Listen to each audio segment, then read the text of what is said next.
तो आज के लेक्चर में, आज की वीडियो में हम पढ़ने वाले हैं एक टॉपिक बारे में, binary search in 2D arrays. 2D arrays में हम बाइनरी सर्च का इस्तेमाल कैसे करते हैं, कैसे इसका यूज़ कर रहे होते हैं डीएस से कुछ क्वेश्चन सॉल्व करने के लिए, मैं आपको इसे आज के लेक्चर में कोड करके भी दिखाऊंगा। और हम सिंपली समझते हैं, हमने एक सिंपल सा सॉर्टेड एरे लिया है, 2D एरे। लास्ट लेक्चर मैंने आपको क्या बताया था कि कैसे 1D एरे और लीनियर सर्च और बाइनरी सर्च करते हैं। तो अभी हम पढ़ते हैं 2D एरेज में। इसे मैं थोड़ा एक्सप्लेन करके दिखाऊंगा इस वाली वीडियो में कि हम कैसे कर रहे होते हैं। जैसे हमारे पास ना एक 2D एरे है, यहाँ पे 10, 20, 30, 40, देन 12। आप देख सकते हो ना, एक तरीके से सॉर्टेड एरे है। ये कम्प्लीटली एक सॉर्टेड एरे है। ये इस डायरेक्शन में भी असेंडिंग ऑर्डर में है और ये इस डायरेक्शन में भी असेंडिंग ऑर्डर में है। देख रहे हो, ये कम्प्लीटली सॉर्टेड एरे है। इधर से भी असेंडिंग है, इधर से भी असेंडिंग ऑर्डर में है। इसका लास्ट वाला एलिमेंट इसके लिए सबसे बड़ा एलिमेंट है। तो हम इसमें सर्च कर कैसे करते हैं? तो सर्च करने का ना एक बहुत ईजी सा तरीका है। हम क्या करते हैं सर्च करने के लिए, जो स्टार्ट पॉइंट है, जो स्टार्टिंग जहाँ से हम सर्च स्टार्ट करते हैं, वो करते हैं इस लास्ट पॉइंट से। कैसे? हम रो को रखते हैं ज़ीरो, कि जो हमारा रो होगा वो होगा ज़ीरो, जो हमारे कॉलम होगा वो होगा एरे डॉट लेंथ -1। जो एरे की लेंथ है, यहाँ एरे की लेंथ क्या है? 4। 4 - 1 इज़ 3। यानी जो कॉलम है वो ये वाला सर्च होगा, और जो रो है, आप देखो, जो कॉलम है ना, वो ये वाला कॉलम सर्च होगा हमारा, और जो हमारा रो होगा वो ये वाला सर्च होगा। तो यहाँ पे एक एलिमेंट कॉमन बैठ रहा है, वो है 40। तो हम क्या करते हैं, हम देखते हैं इसमें 3 केसेस बनते हैं हमारे पास। हम पे आ गया, 3 केसेस बनते हैं। फॉर एग्जांपल मान लो हमारा टारगेट जो है, एलिमेंट जो हमें सर्च करना है, वो इन केस यहाँ पे 15 है, वो इन केस यहाँ पे 15 है। तो अब यहाँ पे 3 केस बनते हैं, हमें नहीं पता। फॉर एग्जांपल अब मैंने मान लिया, आप ऐसा मान के चलो कि आपके पास ये टारगेट है, पर हमें अभी नहीं पता कि यहाँ पे टारगेट है कि नहीं है।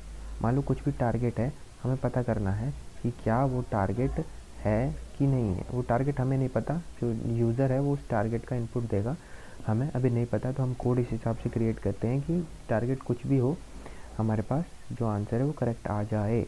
तो हम सबसे पहले 3 केसेस हो सकते हैं। फर्स्ट केस ये होगा, जो हमारा मैट्रिक्स रो कॉलम होगा, यानी कि मान लो फर्स्ट वाले केस में जैसे सर्च किया, सबसे फर्स्ट एलिमेंट हमने 40 सर्च किया, सबसे फर्स्ट एलिमेंट जो सर्च होगा वो 40। हम कहेंगे कि ये जो एलिमेंट है, क्या ये टारगेट के इक्वल है? अगर ये टारगेट के इक्वल है, फर्स्ट केस होगा, अगर ये टारगेट के इक्वल है तो सिंपली जो हमारा आंसर होगा हम रिटर्न कर देंगे, वो यही है हमारा आंसर। यही हमारा आंसर है, यही हमारा आंसर है कि 40 ही हमारा आंसर है।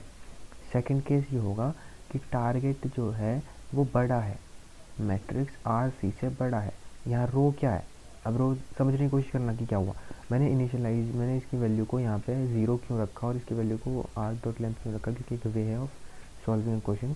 0 रखने का मतलब है यहाँ मैट्रिक्स 0 और कॉलम जो है एरे डॉट लेंथ -1 यानी कि 3 पे जो 40 है, क्या ये लेस देन है टी के? अगर लेस देन निकला, हमें नहीं पता टारगेट की वैल्यू क्या है, अगर ये लेस देन निकला तो हम जानते हैं, क्योंकि ये असेंडिंग ऑर्डर में है, अगर ये लेस देन है तो इसके नीचे वाले जो भी एलिमेंट्स हैं, इसमें जो ये जो पहले वाले एलिमेंट्स हैं जो इससे पहले पढ़ रहे हैं, बाकी के कॉलम्स में जो पढ़ रहे हैं, वो तो यूज़लेस हो गए, वो तो यूज़लेस हो गए। यानी ये कम्प्लीटली कॉलम, अब ये कम्प्लीटली कॉलम हमारे काम का नहीं है। हमें इस कॉलम की कोई नीड नहीं है इस क्वेश्चन में। अगर वो छोटा पड़ गया, हमें इस कॉलम की कोई नीड, क्योंकि हम जानते हैं असेंडिंग ऑर्डर में है और 40 सबसे बड़ा एलिमेंट है। तो ये लास्ट वाले तो हमारे काम के ही नहीं रहे, और 40 ऑलरेडी छोटा एलिमेंट है। तो हम क्या करेंगे, हम कहेंगे कि अब जो रो है उसको आप प्लस और प्लस कर दो, यानी जो रो की वैल्यू है उसको इंक्रीज कर दो। अब रो ज़ीरो ना रह के,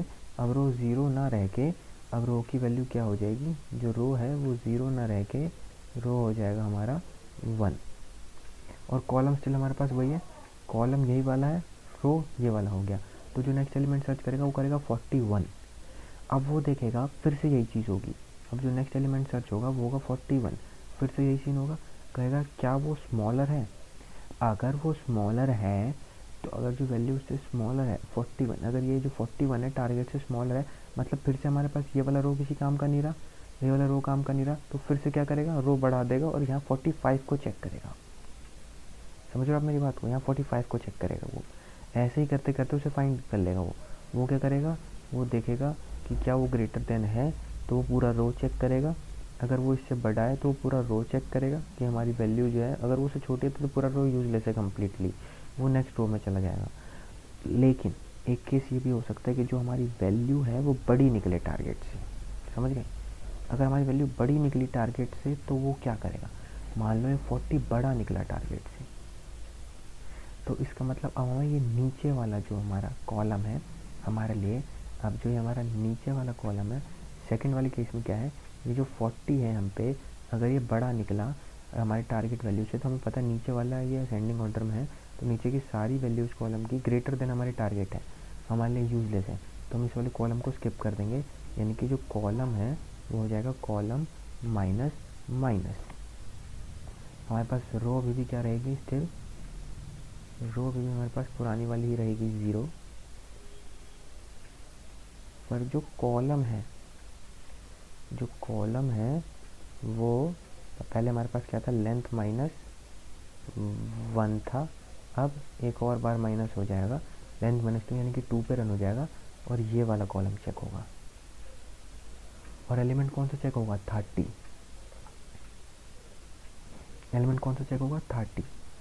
अब वो चेक होगा तीनों केसेस के लिए, क्या वो टारगेट के इक्वल है, अगर वो टारगेट के इक्वल हुआ तो आंसर यहाँ पे ये प्रिंट हो जाएगा। वो कहेगा क्या वो टारगेट से स्मॉलर है तो हम रो को चेंज कर देंगे, और हमारा 41 तो सर्च हो चुका है, अब इस रो का 32 भी सर्च हो जाएगा।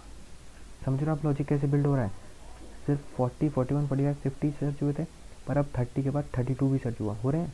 ऐसे करते करते आपको समझ आ रहा है लॉजिक कैसे, अगर आंसर मिल गया ठीक, नहीं तो पूरा का पूरा मैट्रिक्स सर्च होगा, पूरा का पूरा 2D एरे सर्च होगा, एक ही बार में बारी बारी करके पूरा एरे सर्च होगा।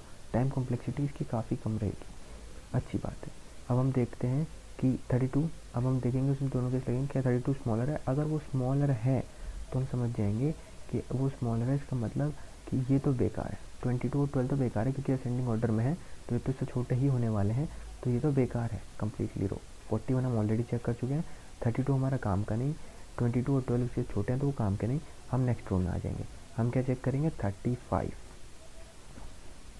समझ रहे हो बात को, अगर वो ग्रेटर देन निकला तो क्या होगा, ग्रेटर देन निकला तो कॉलम की वैल्यू कम हो जाएगी, तो फिर हम 24 सर्च करने लगेंगे।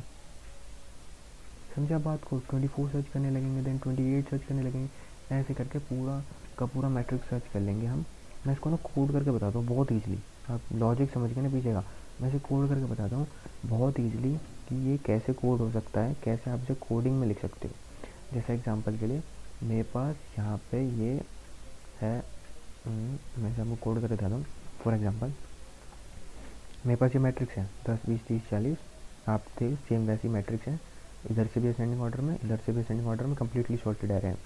हम क्या कर रहे होंगे इसमें कि एक मेथड क्रिएट करेंगे, स्टैटिक इंट, मान लो सर्च नाम का, स्टैटिक इंट सर्च, सॉरी यहाँ पे 2D एरे है तो ध्यान रखना हमें ये लगाना पड़ता है, स्टैटिक इंट सर्च। मैं लिखूँगा इंट मैट्रिक्स, और क्या और होना चाहिए, टारगेट, ठीक है।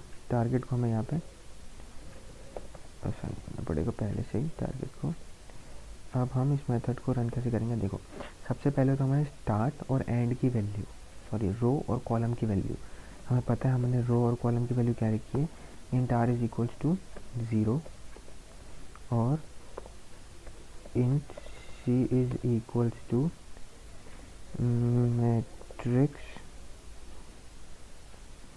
डॉट लेंथ, पर मैट्रिक्स डॉट लेंथ काम का नहीं है, -1, ये मैट्रिक्स डॉट लेंथ तो फिर आउट ऑफ बाउंड हो जाएगा, अगर आप मैट्रिक्स डॉट लेंथ लिखोगे तो आउट ऑफ बाउंड का एरर आएगा, याद रखना। मैट्रिक्स डॉट लेंथ नहीं, हमें इंडेक्स नंबर शो करना है यहाँ पे, ये इंडेक्स नंबर को वो कर रहे हैं टारगेट, तो वो नहीं आएगा, मैट्रिक्स डॉट लेंथ -1 आना चाहिए, वरना आउट ऑफ बाउंड का एरर आएगा, इस बात का ध्यान रखना सर। फिर हम लगाएंगे लूप, वाइल, सर्चिंग में लूप लगा दें, वाइल जो हमारा आर है जब तक कि वो लेस देन है मैट्रिक्स डॉट लेंथ से, जब तक कि वो लेस देन है मैट्रिक्स डॉट लेंथ से, एंड सी जो है वो ग्रेटर देन इक्वल्स टू है 0 के, तब तक मैं इसको एक्सप्लेन करता हूँ कि वाइल में हमने यही क्यों लगाया, क्योंकि आप जानते हो मैंने बताया था आपको कि क्या हो रहा था, जब हम नॉर्मली यहाँ कोड लिख रहे थे तो क्या हो रहा था, रो की वैल्यू टाइम के साथ साथ बढ़ रही है, क्यों? क्योंकि रो ज़ीरो है। देखो रो इनिशियली ज़ीरो है, इससे कम तो वैल्यू हो नहीं सकती, और column initially A R dot minus one है, यानी हाईएस्ट वैल्यू, उसकी मैक्सिमम वैल्यू यही है। तो अब कॉलम टाइम के साथ कम होगा और रो टाइम के साथ बढ़ेगा, तो मैक्सिमम बढ़ के कहाँ तक जा सकता है? मैक्सिमम बढ़ के यहीं तक तो जा सकता है, A R dot length minus one तक, और कॉलम मैक्सिमम मिनिमम कहाँ तक घट सकता है? ज़ीरो तक घट सकता है बस। तो यही चीज़ ध्यान रखनी है। तो इसलिए हमने वाइल लूप लगाया कि जब तक रो की वैल्यू मैट्रिक्स डॉट लेंथ के इक्वल ना हो जाए, मैट्रिक्स डॉट लेंथ, सॉरी यहाँ पे एक एरर आ गया, माइनस वन, ध्यान रखना माइनस वन के इक्वल ना हो जाए, और जो कॉलम है वो greater than equal to zero ना हो, तब तक के लिए आप इस लूप को रन करते रहोगे। अब कैसे हम चेक करेंगे हमारे तीनों केसेस, बहुत प्यार से हम तीनों केसेस को चेक करेंगे। यहाँ एक बार और एक्सप्लेन कर देता हूँ। पहला केस क्या है हमारा, अगर मैट्रिक्स आर सी जो है इक्वल्स टू टारगेट हुआ तो क्या होगा, if matrix R C is equals to target, then return new, जो उसका इंडेक्स नंबर होगा यानी रो और कॉलम मिला के वो लिखना होगा, न्यू इंट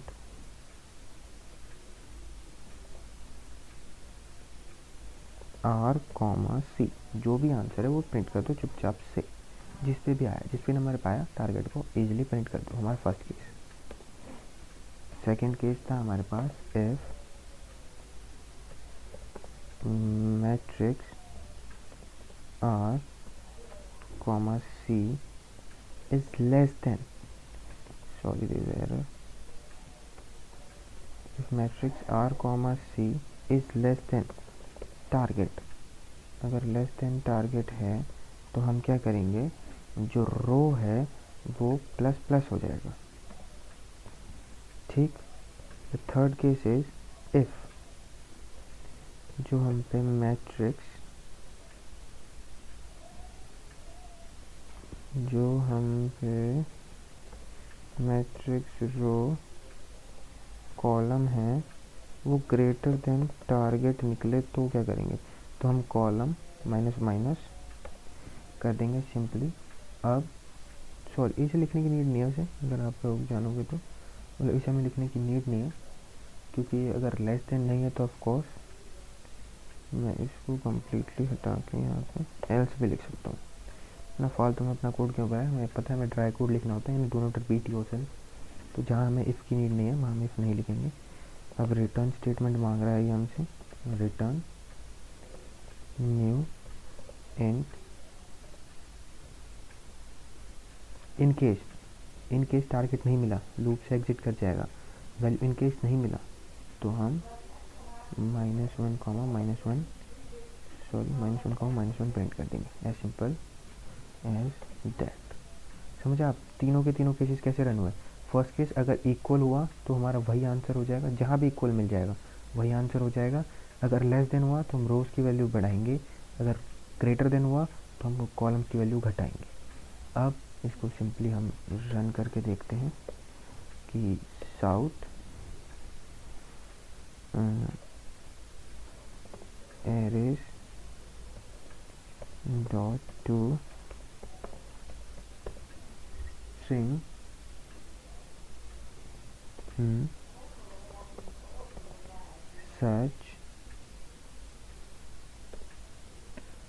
सर्च में हम पे क्या है, इंडेक्स इंट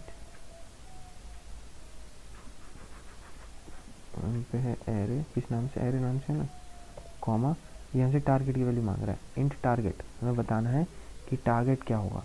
टारगेट मान लो मैं क्या रखूँ इसके लिए अपना, मैं रखता हूँ मान लो 22। अब 22 होना क्या चाहिए, देखो ये रोज़ एक बार समझने की कोशिश करते हैं। मान लो हमारा टारगेट यहाँ पे हमें पता है, जो हमारा टारगेट है वो क्या है, ज़ीरो है, टारगेट 22 है। बहुत प्यार से सॉल्व हो जाएगा, बहुत प्यार से। एक बार नॉन आंसर सॉल्व करके देखो, इनपुट यूज़र का आ गया टारगेट 22, हम क्या कर रहे होंगे, सबसे पहले चेक करेगा क्या 40 उसके इक्वल है, नहीं है तो क्या चेक करेगा, क्या वो लेस देन है, नहीं है, क्या वो ग्रेटर देन है, हाँ है, क्या वो ग्रेटर देन है, हाँ है। तो अब कॉलम्स की वैल्यू घटा दो, ये पूरी की पूरी रो जो है, पूरी की पूरी रो जो है यूजलेस हो गई हमारे लिए, कॉलम की वैल्यू घटा दो। अब कॉलम हमारे ये वाला काम करे, वो 30 की वैल्यू को चेक करेगा, कहेगा कि 30 इक्वल्स टू है, वो कहेगा नहीं है, ये भी नहीं चला। क्या वो लेस देन है, कहेगा नहीं, ये भी नहीं चला। क्या वो कहेगा वो ग्रेटर देन है, हाँ वो ग्रेटर देन है। तो आप कॉलम की वैल्यूज़ को फिर से घटा दो, ये वाला पूरा कॉलम हमारे लिए यूजलेस है। ठीक है, अब हम कहेगा फिर से, अब क्या सर्च करेगा वो, अब करेगा वो 20 को सर्च। अब वो कहेगा 20 इक्वल्स टू है, हम कहेंगे नहीं। कि 20 लेस देन है, वो कहेगा हाँ है। वो कहेगा यहाँ पे 20 लेस देन है, हाँ है। जैसे ही वो कहेगा 20 लेस देन है, वो चेक करेगा, वो कहेगा कि रोज़ की वैल्यू बढ़ा दो। अब रो यहाँ ना होके ये वाली रो चेक होगी, और एलिमेंट कौन सा चेक होगा, ये वाला। ऑफ कोर्स उसके नीचे वाला, ये हम देख चुके हैं कि यूजलेस है। वो 22 चेक करेगा, कहेगा वो 22 क्या इक्वल है, हाँ इक्वल है। जैसे ही कहेगा इक्वल है, हमें हमारा आंसर मिल गया। वो प्रिंट कर देगा उस वैल्यू को यहाँ पे 22 के लिए। तो 22 के लिए हमारी वैल्यू आनी क्या चाहिए, एक बार देख लेते हैं हम। 22 है हमारा 1 1 पे, 1 1 आंसर आना चाहिए। लेट्स सी आता है कि नहीं आता। इसे रन करके देख लेते हैं एक बारी। आंसर आना चाहिए 1 1। यहाँ बहुत प्यार से हमने एक बहुत इम्पोर्टेंट टॉपिक को समझ लिया है। बहुत ही इम्पोर्टेंट टॉपिक है। शॉर्टेड एरेज में, 2D एरे में बाइनरी सर्च किया।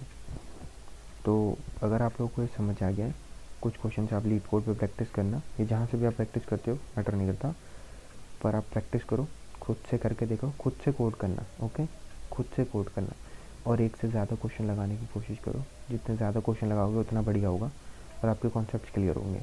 किसी अगले इंटरेस्टिंग टॉपिक पे, इंटरेस्टिंग सवाल पे हम अपनी अगली वीडियो में मिलते हैं।